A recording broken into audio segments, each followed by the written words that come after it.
94.3 my FM પરથી હું છું આરજે અજય અને મારા સ્ટુડિયો પર અત્યારે શ્રી ગિરિરાજ હોસ્પિટલના બંને મહાનુભાવ ડોક્ટર્સ પધાર્યા છે, જેનું નામ છે ડોક્ટર બાહુલ વેકરિયા સાહેબ અને ડોક્ટર અંકુર ઠુમર સાહેબ.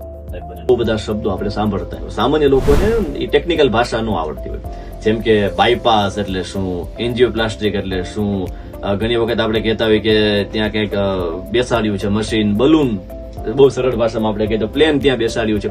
તો આ બધું શું હોય?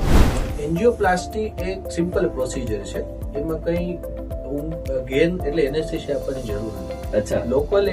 લોકલ એનેસ્થેશિયા એટલે અહીંયા ખાલી 2 સેન્ટીમીટરમાં એક ઇન્જેક્શન આપે છે, જેથી 5 મિનિટ માટે એ ભાગ પેન ફ્રી થઈ જાય. પછી ત્યાંથી એક નાનકડી સોય હોય છે, આપણે ઇન્જેક્શન જેમ આપીએ છીએ એવી રીતના એક સોય અહીંયા રાખવાની. ત્યાંથી પછી એકદમ સ્મોલ ડાયામીટરનું એક ભૂંગળી જેવું કેથેટર કે જેને કહેતા હોય અમારી ભાષામાં, એને અહીંયાથી હૃદય સુધી લઈ પછી ત્યાં અમે ઇન્જેક્ટ કરતા હોય ડાય, અને જેથી હૃદયની નસ દેખાય. એ એન્જિયોગ્રાફી કહેવાય. એન્જિયોગ્રાફીમાં બ્લોકેજ છે કે નહીં એના ઉપર આગળની સારવાર છે.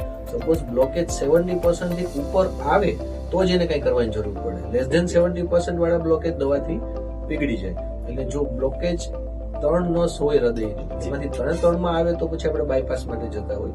1 કે 2 નસમાં હોય અને એનું લેન્થ નાની હોય તો આપણે સ્ટેન્ટ એટલે સ્પ્રિંગ, એ જે બધા બલૂન કહેતા હોય છે એકચ્યુઅલી એ સ્ટેન્ટ હોય છે, જે મેટલ નું ફ્રેમવર્ક હોય છે ને અંદર એનું દવાનું કોટિંગ હોય છે.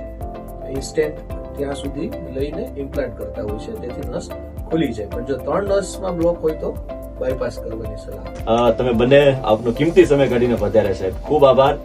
Thank you so much.